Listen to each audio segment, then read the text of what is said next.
1976 കേരള സഭയിലേക്ക് ഒരു നവവസന്തമായി കടന്നു വന്ന ഒരു മുന്നേറ്റമാണ് കേരള കരിസ്മാറ്റിക് നവീകരണം. ഇന്നതിൻ്റെ സുവർണ ജൂബിലി നിറവിലായിരിക്കുകയാണ്. ഈ 50 വർഷക്കാലം കേരള സഭയ്ക്ക് നൽകിയ അനുഗ്രഹങ്ങളെ, നന്മകളെ വാഴ്ത്തുവാനും അനുഭവങ്ങൾ പങ്കുവയ്ക്കുവാനും കൂടുതൽ ദിശാബോധത്തോടുകൂടി നവീകരണത്തെ മുന്നോട്ട് കൊണ്ടുപോകാനുമായി ജൂബിലി കോൺഫറൻസ് സംഘടിപ്പിച്ചിരിക്കുകയാണ്. ഡിവൈൻ ധ്യാന കേന്ദ്രത്തിൽ നടക്കുന്ന ഈ ജൂബിലി കോൺഫറൻസിലേക്ക് ഏവർക്കും സ്വാഗതം. മെയ് 1, 2, 3 തീയതികളിലായിട്ടാണ് ഈ സമ്മേളനം നടക്കുന്നത്. കേരളത്തിലെ 24 സോണുകളിലും ഇതിൻ്റെ മുന്നൊരുക്ക സമ്മേളനങ്ങൾ നടന്നു കഴിഞ്ഞു. അവിടെ നിന്ന് ലഭിച്ച രജിസ്ട്രേഷൻ അനുസരിച്ച് ഏകദേശം 5000-ൽ പരം പ്രതിനിധികളാണ് ഈ സമ്മേളനത്തിൽ പങ്കെടുക്കുന്നത്. അമരക്കാരൻ എന്ന് നമ്മൾ വിളിക്കുന്ന ബിഷപ്പ് ജെറോമിൻ്റെ പേരിലുള്ള ബിഷപ്പ് ജെറോം നഗറിലേക്കാണ് എല്ലാവരെയും സ്വാഗതം ചെയ്യുന്നത്. ഇവിടെ സിറോ മലബാർ സഭയുടെ പരമാധ്യക്ഷൻ major archbishop Mar Raphael Thattil പിതാവാണ് 1 തീയതി 11 മണിക്ക് ഈ സമ്മേളനം ഉദ്ഘാടനം ചെയ്യുന്നത്. KCBC കരിസ്മാറ്റിക് കമ്മീഷനിൽ അംഗങ്ങളായിരുന്ന എല്ലാ ബിഷപ്പുമാരും, ഇപ്പോൾ ആയിരിക്കുന്നവരും നേരത്തെ മുൻ ഉണ്ടായിരുന്നവരും എല്ലാവരും ഇതിൽ ഓരോ സമയത്തിൽ പങ്കെടുക്കുകയും സന്ദേശം നൽകുകയും ചെയ്യുന്നു. കേരളത്തിൽ അറിയപ്പെടുന്ന എല്ലാ വചന പ്രഘോഷകരും ഈ വേദിയിലുണ്ട്. അതോടൊപ്പം തന്നെ എന്നാൽ ഗായക സംഘം, ഓർഗനൈസേഷൻ കമ്മിറ്റി, വെൽക്കം കമ്മിറ്റി തുടങ്ങി വിവിധ കമ്മിറ്റികൾ വളരെ ശക്തമായ രീതിയിൽ അവരുടെ മുന്നൊരുക്കങ്ങൾ പൂർത്തിയാക്കിക്കൊണ്ടിരിക്കുകയാണ്. ഏവരെയും ജൂബിലി സമ്മേളനത്തിലേക്ക് സ്വാഗതം ചെയ്യുന്നു.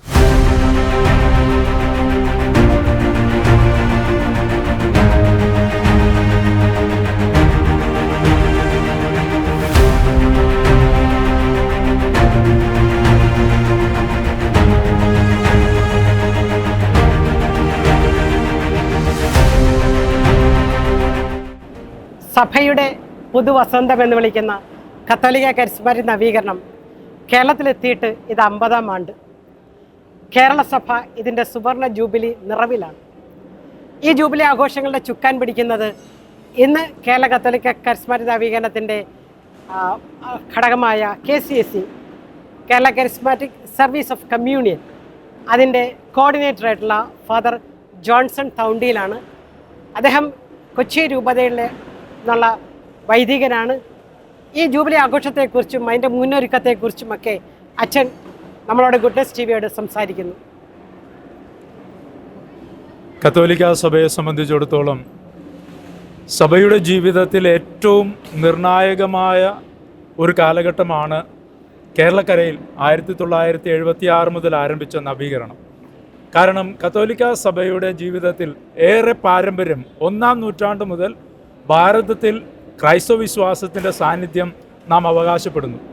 അതിനോട് ചേർന്ന് ഒത്തിരിയേറെ കാര്യങ്ങൾ നമ്മളിവിടെ കേരളക്കരയിൽ നമുക്ക് കാണാൻ കഴിയുമെങ്കിലും സഭയുടെ തനിമ, അതിൻ്റെ പരിശുദ്ധാത്മാവിനോട് ചേർന്ന് സഭയിൽ എന്താണ് ആദിമ സഭയിൽ ഉണ്ടായിരുന്ന ചൈതന്യം എന്തെന്ന് അതിൻ്റെ പൂർണ്ണതയിൽ നമുക്ക് ലഭ്യമായത് ഇവിടെ നവീകരണത്തിന് ആരംഭം കുറിച്ചതോടുകൂടിയാണ്. പാരമ്പര്യമായി ഒത്തിരിയേറെ കാര്യങ്ങൾ നമ്മൾ ചെയ്യുന്നുണ്ടായിരുന്നു.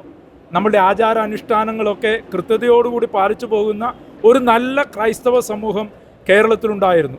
ഈ കേരളത്തിലുണ്ടായ ക്രൈസ്തവ സമൂഹത്തിൻ്റെ ഏറ്റവും വലിയ നന്മയാണ് ഭാരതം മുഴുവനും വിശ്വാസത്തിൻ്റെ പ്രചരണത്തിന് കാരണമായി തീർന്നത്.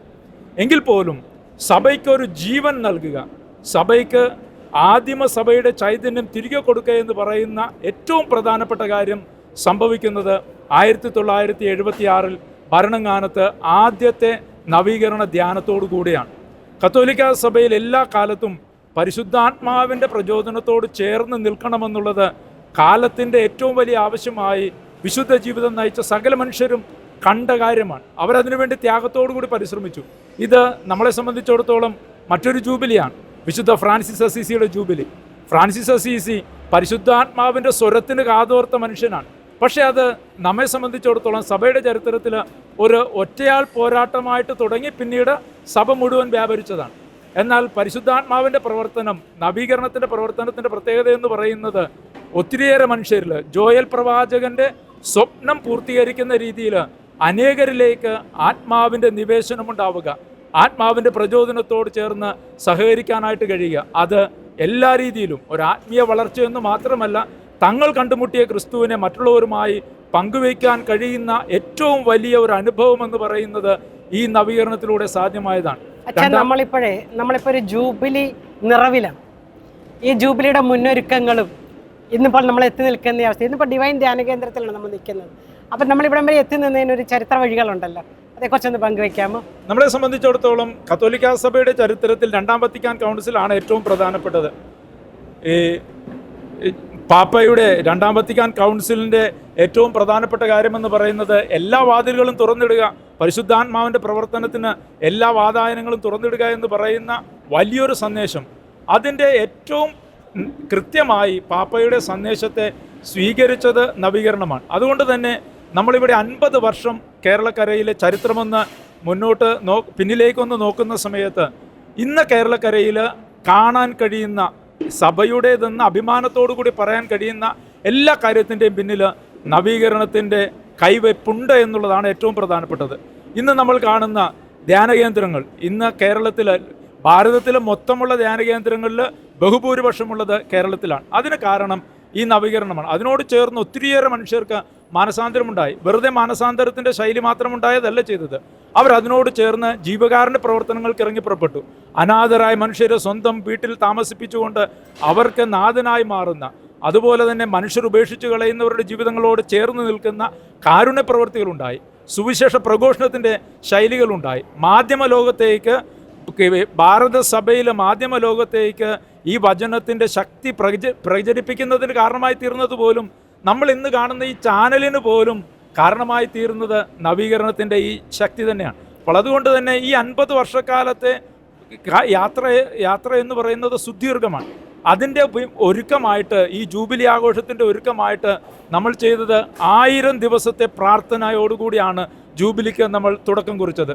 അത് എത്രത്തോളം മനോഹരമായി നടത്താൻ നമുക്ക് സാധിച്ചു? ഏറ്റവും സുന്ദരമായിട്ട് നടന്നു എന്ന് പറഞ്ഞു കഴിഞ്ഞാൽ 24 സോണുകളിലായിട്ട് ഒരു മാസത്തിൽ ഒരു ദിവസം ഒരു സോൺ എന്ന രീതിയിൽ കൃത്യമായിട്ട് വിഭജിച്ചു കൊടുത്തുകൊണ്ട് അവരെല്ലാ മാസവും കൃത്യമായിട്ട് അവരവരുടെ സോണുകളിൽ ക്ലാസ്സുകളായിട്ടും ആരാധനകളായിട്ടും ഒരുമിച്ച് കൂടുന്ന സമയത്ത് അതത് സോണുകളെ ശാക്തീകരിക്കുന്നതിന് അത് കാരണമായി തീർന്നു. ഇതൊരു ഘട്ടം ഘട്ടമായിട്ടുള്ള വളർച്ചയാണ്. തീർച്ചയായിട്ടും ഒരു ഘട്ടം ഘട്ടമായിട്ടുള്ള വളർച്ചയാണ്. സഭയിൽ ഈ നവീകരണത്തിൻ്റെ ശൈലി തന്നെ വളരെ ഘട്ടം ഘട്ടമായ വളർച്ചയാണ്. ആദ്യമായി നവീകരണം ഇവിടെ കേരളക്കരയിൽ വന്ന സമയത്ത് അത്രയേറെ കൃത്യതയോടുകൂടെ ഒരു പരിധിവരെയൊക്കെ എന്താ പറയുന്നത്, അധികാരികളുടെ കരങ്ങളിൽ നിന്ന് അത്രയേറെ സ്വീകാര്യത നമുക്ക് നവീകരണത്തിനില്ലായിരുന്നു. ഇന്നത് ഘട്ടം ഘട്ടമായിട്ട് വളർന്ന് ഇന്ന് എല്ലാവരും ഒരുപോലെ സ്വീകരിക്കുന്ന ഒരു ശൈലി അത് നമുക്ക് ലഭിച്ചു. എല്ലാ മെത്രാന്മാരും ഇന്ന് മനം തുറന്ന് കൈ തുറന്ന് നവീകരണത്തെ സ്വീകരിക്കുന്നു, സ്നേഹിക്കുന്നു, അംഗീകരിക്കുന്നു. കാരണം വെച്ചാൽ ഞാൻ ഒന്ന് നോക്കി കാണുമ്പോൾ നവീകരണ സഭയ്ക്ക് നൽകിയ ധാരാളം സംഭാവനകളുണ്ട്. ധാരാളം ആത്മായ വചന പ്രഘോഷകർ, നല്ല ജീവിത സാക്ഷ്യമുള്ള കുടുംബങ്ങൾ, അങ്ങനെ നമ്മൾ നോക്കുമ്പോൾ നമുക്ക് എണ്ണിപ്പറയാവുന്ന സഭയ്ക്ക് നൽകിയ നന്മകൾ ഏതൊക്കെയായിരിക്കും? നമുക്ക് എണ്ണിപ്പറയാവുന്ന ഏറ്റവും പ്രധാനപ്പെട്ട നന്മയെന്ന് പറയാൻ കഴിയുന്ന കാര്യമെന്ന് പറയുന്നത് വചനം സാധാരണക്കാരൻ്റെ കൈകളിൽ എത്തി എന്നുള്ളതാണ്. ഒരു പരിധി വരെയൊക്കെ കത്തോലിക്കാ സഭയിൽ നിന്നല്ല, എല്ലാ മതത്തിൻ്റെയും ഒരു പ്രധാനപ്പെട്ട വിഷയമെന്ന് പറയുന്നത് ദൈവികമായ കാര്യങ്ങൾ ഒരു ചില കോണുകളിലേക്ക് ഒതുങ്ങിപ്പോകും. അത് വളർച്ചയുടെ ഭാഗമായിട്ട് സംഭവിക്കുന്നതാണ്. ചിലപ്പോഴെങ്കിലുമൊക്കെ ഒരു പരിധി വിട്ട ഒരു ശൈലി രൂപപ്പെടുന്നതിൻ്റെ പേരിൽ ഉണ്ടാകുന്ന നിയന്ത്രണങ്ങളാണിത്. പക്ഷേ നിയന്ത്രണം അത് ചില സമയത്തെങ്കിലും അതിര് കടന്നു പോകുന്ന സമയത്ത് ഈ സാധാരണ മനുഷ്യർ, അൽമായർ, സഭയുടെ വേരായ മനുഷ്യർ, അതാണ് ഏറ്റവും പ്രധാനപ്പെട്ടത്. വേരുണങ്ങിക്കഴിഞ്ഞാൽ മരമുണങ്ങും. അതുകൊണ്ട് തന്നെ വേരിന് ജീവൻ ഉണ്ടാവുക എന്ന് പറയുന്നതും വേര് വെള്ളം എടുക്കുന്ന ഒന്നായി മാറുക എന്ന് പറയുന്നതും ഏറ്റവും പ്രധാനപ്പെട്ടതാണ്. അപ്പോൾ അതുകൊണ്ട് വേരിൽ ഏറ്റവും കൂടുതൽ ഫലവത്താകുന്ന രീതിയിൽ വേരിനെ നിലനിർത്താൻ സഹായിച്ചത് ഈ കരിസ്മാറ്റിക് നവീകരണമാണ്. കുറച്ചുകൂടി നമുക്ക് ആഴത്തിലേക്ക് പോവുകയാണെങ്കിൽ, ഒരു എസ്കറ്റോളജിക്കൽ ഡയമെൻഷനിലേക്കൊക്കെ പോവുകയാണെങ്കിൽ, മനുഷ്യനെ ആ രീതിയിലൊക്കെ ഒന്ന് വളർത്താനും ചിന്തിക്കാനും ഈ ലോക ജീവിതത്തിൻ്റെ ഹ്രസ്വത ഒന്ന് മനസ്സിലാക്കി കൊടുക്കാനുമൊക്കെ കരിസ്മാറ്റിക് നവീകരണത്തിന് എത്രത്തോളം സാധിച്ചിട്ടുണ്ട്? നവീകരണത്തിന് കൊണ്ടുണ്ടായ ഏറ്റവും പ്രധാനപ്പെട്ട കാര്യം എന്ന് പറയുന്നത് മനുഷ്യൻ്റെ ഒരു പ്രധാനപ്പെട്ട കാര്യം, എല്ലാ പ്രാർത്ഥനയും മനുഷ്യൻ ഈ ഭൗതികമായ തലങ്ങളിലേക്ക് ഒതുക്കിപ്പിടിച്ചാണ് മനുഷ്യൻ പ്രാർത്ഥിക്കുന്നത്. മനുഷ്യനെ സംബന്ധിച്ചിടത്തോളം അവൻ്റെ സ്വസ്ഥത, അവൻ്റെ കാര്യസാധ്യത, ഇതിനപ്പുറത്തേക്കൊക്കെ ചിന്തിക്കാനായിട്ട് വളരെ ബുദ്ധിമുട്ടാണ്. ഈ ഒരു തലത്തിൽ നിൽക്കുമ്പോഴാണ് എൻ്റെയൊക്കെ ചെറുപ്പത്തിലെ ഏറ്റവും വലിയ ഓർമ്മയെന്ന് പറയുന്നത്, എൻ്റെ ഇടവകയിൽ ഞാൻ കുഞ്ഞായിരിക്കുമ്പോൾ നടന്ന ഒരു നവീകരണ ധ്യാനം. ആ ധ്യാനത്തിലെ കപ്പൂച്ചൻ അച്ഛന്മാർ വന്നിട്ട് ഒരു തലയോട്ടിയും പിടിച്ചിട്ടാണ് വന്നത്. ഈ തലയോട്ടി എടുത്ത് ഉയർത്തി പിടിച്ചിട്ട് പറഞ്ഞു, ഇത്രയേ ഉള്ളൂ മനുഷ്യൻ, ഇതല്ല മനുഷ്യൻ, ഈ ഭൂമിയിലെ ജീവിതത്തിന് ഇത്രയേ ഉള്ളൂ. ഇനി അങ്ങോട്ടുള്ള ഒരു ജീവിതത്തെ പറ്റി സ്വപ്നം കാണാൻ പഠിക്കണമെന്ന് പറയുമ്പോൾ നിത്യത എന്ന് പറയുന്നത്, ഉദ്ധിതനായ ക്രിസ്തു എന്ന് പറയുന്നത് മനുഷ്യന്റെ ക്രൈസ്തവ ആധ്യാത്മികതയുടെ മൂലക്കല്ലായി മാറിയത് നവീകരണത്തോടു കൂടിയാണ്. അതിനു മുൻപ് ഒത്തിരിയേറെ ആചാരാനുഷ്ഠാനങ്ങളുണ്ടായിരുന്നു, ചടങ്ങുകളുണ്ടായിരുന്നു, എല്ലാം പെരിഫറലായിരുന്നു. പെരിഫറൽ എന്ന് പറയുമ്പോൾ കൃത്യതയോടുകൂടി ചെയ്തു തീർത്തില്ലെങ്കിൽ എന്തോ പ്രശ്നമുണ്ടെന്ന് കരുതുന്ന രീതിയിൽ കൃത്യമായിട്ട് ചെയ്തു പോകുന്നു, അത്രമാത്രം. മറ്റൊരു ആംഗിൾ നീന്തിക്കുമ്പോൾ ഈ ദശാംശം എന്നുള്ള കൺസെപ്റ്റ് കരിസ്മാറ്റിക് നവീകരണത്തിലാണ് ഇത് ആഴത്തിൽ നമുക്ക് വേരോടാൻ സാധിച്ചതും കൊടുക്കുക.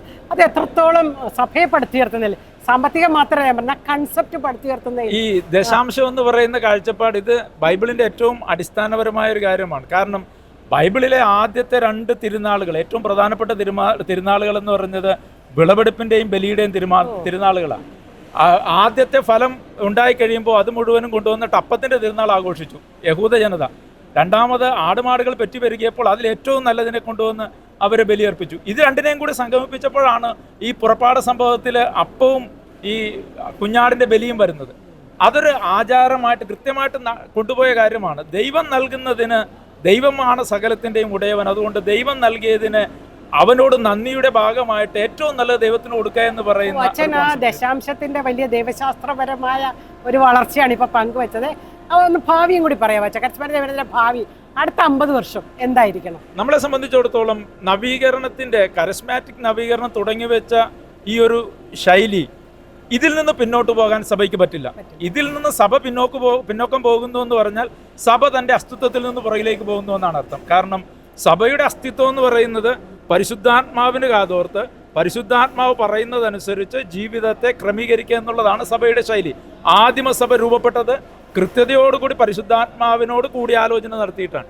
അതുകൊണ്ട് തന്നെ മുന്നോട്ടെന്ന് പറയുന്ന യാത്രയിൽ മറ്റൊരു ചിന്തയും നമുക്കില്ല. കൂടുതൽ ശക്തിയോടുകൂടി വേറിട്ടൊരു വഴിയില്ല, കൂടുതൽ ശക്തിയോടുകൂടി. കാരണം വേറിട്ടൊരു വഴി എന്ന് പറയുമ്പോൾ ഉദ്ദേശിക്കുന്നത് ഇത്ര മാത്രമേ ഉള്ളൂ, കാലഘട്ടം മാറുന്നുണ്ട്, കാലഘട്ടത്തിന്റെ ശൈലി മാറുന്നുണ്ട്. ഈ കാലഘട്ടത്തിന്റെ ശൈലി മാറ്റത്തോട് ചേർന്ന് എന്നാൽ നവീകരണത്തിന്റെ ആത്മാവിനോട് ചേർന്നുള്ള പ്രവർത്തനം എന്ന് പറയുന്നതിന് ഒരു മാറ്റവും വരുത്താതെ മുന്നോട്ട് പോകുക എന്നല്ലാതെ വേറെ ഒന്നിനെയും ചിന്തിക്കാനായിട്ട് ഈ ഘട്ടത്തിൽ നമുക്കാവില്ല എന്നുള്ളതാണ് ഏറ്റവും പ്രധാനപ്പെട്ടത്. വളരെ മനോഹരമായിട്ട് അച്ഛൻ നമ്മളോട് അതിന്റെ പാസ്റ്റും പ്രസന്റും ഫ്യൂച്ചറും ഒക്കെ പറയുകയായിരുന്നു. സഭയുടെ ഒരു പുതുവസന്തത്തെ ഇത് കൃപയുടെ ഒഴുക്കെന്നാണ് കരിസ്മാറ്റിക് നവീകരണത്തെ നമ്മൾ വ്യാഖ്യാനിക്കുന്നത്. ഈ ഒഴുക്കിൽ ഇന്നത്തെ അമരക്കാരൻ, ഇന്ന് കർത്താവ് നിയോഗിച്ചിരിക്കുന്ന അച്ഛനോടൊപ്പം ആയിരുന്നു നമ്മളായിരുന്നത്. അച്ഛൻ പങ്കുവച്ച എല്ലാ ചിന്തകൾക്കും നന്ദി അച്ഛൻ. കേരള കരിസ്മാറ്റിക് നവീകരണം അതിൻ്റെ സുവർണ ജൂബിലി നിൽക്കുമ്പോഴും കോഴിക്കോടുള്ള കുളത്തുവയിലെ NRC ധ്യാന കേന്ദ്രവും വർക്കിയച്ചനെയും നമുക്ക് മറക്കാനാവില്ല. വർക്കിയച്ചൻ സ്ഥാപിച്ച MSMI കോൺഗ്രിഗേഷനിലെ സിസ്റ്റർ മരിയറ്റ് ആണ് ഇപ്പോൾ നമ്മളോടൊപ്പം ഉള്ളത്. സിസ്റ്റർ ഇപ്പോൾ കേരളത്തിലെ ഇതിൻ്റെ KCSE Kerala charismatic service of communion ഈ ഒരു സമിതിയിലെ അംഗവും കൂടിയാണ്.